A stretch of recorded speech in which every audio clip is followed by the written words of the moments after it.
Hello, അസ്സലാമു അലൈക്കും.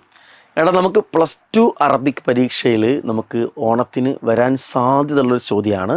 നമുക്ക് ഏതെങ്കിലും ഒരു കവിതയിൽ നിന്ന് നമുക്ക് 2 കവിതയാണ് പഠിക്കാനുള്ളത്.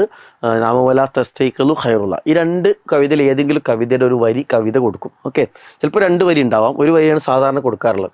ഇങ്ങനെ കൊടുത്തിട്ട് നിങ്ങളോട് അതിൻ്റെ ഫിക്രത്തുൽ മർക്കസിയ എഴുതാൻ വേണ്ടി പറയാം. ഫിക്രത്തുൽ മർക്കസിയ അല്ലേ.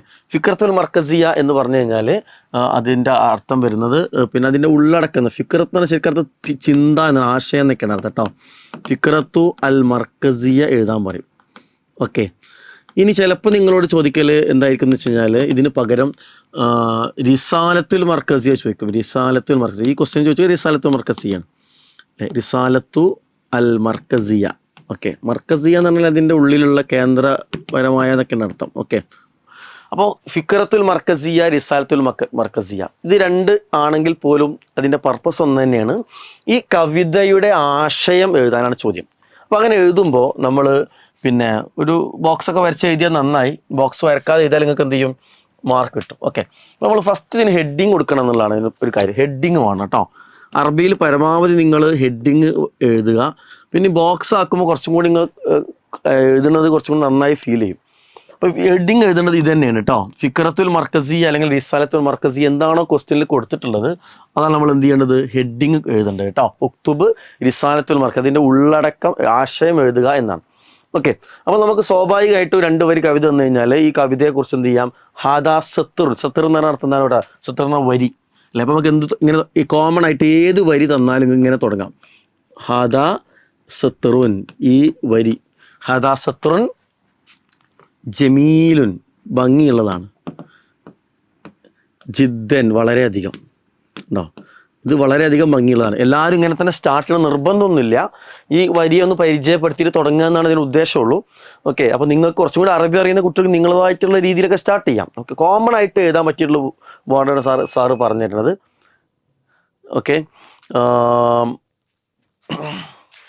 ദെൻ നെക്സ്റ്റ് വരുന്നത് രണ്ടാമതൊരു പോയിന്റും കൂടി നമുക്ക് എഴുതാം.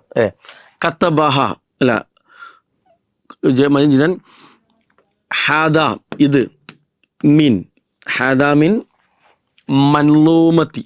ഹാദ മിൻ മൻലൂമത്തി. മൻലൂമത്ത് എന്ന് പറഞ്ഞാൽ കവിത. മൻലൂമെന്ന് എഴുതാം, മൻലൂമത്ത് എഴുതാം കേട്ടോ. മൻലൂമത്തി, ഇത് കവിതയിൽ നിന്നുള്ളതാണ്. ഏത് കവിതയിൽ നിന്നാണ്?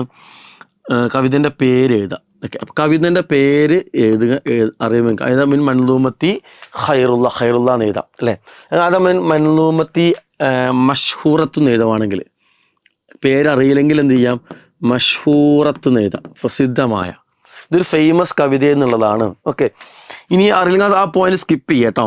ഇനിയോ കത്തബഹ, കത്തബ എന്ന് പറഞ്ഞാൽ എഴുതുക അല്ലേ. കത്തബഹ, ഇത് എഴുതിയത്, ഈ വരി എഴുതിയത് അല്ലേ അഷായിർ. അഷായിർ എന്ന് പറഞ്ഞാണ്ട് പിന്നെന്ത് ചെയ്യാം? ഷായിർ എന്ന് പറഞ്ഞാൽ അതിൻ്റെ പേര് അറിയുമെങ്കിൽ എഴുതാം. കവിയുടെ പേര് അറിയുമെങ്കിൽ നിങ്ങൾക്ക് അത് എഴുതാം. ഇപ്പോൾ ഖൈറുള്ള എന്നുള്ള കവിതയാണ്, നമുക്ക് എന്ത് എഴുതാം? മൻലൂമത്തി ഖൈറുള്ള അല്ലേ എഴുതാം. ഇനിയോ കത്തബഹ അഷായിറു, ഏത് എഴുതിയാണ്?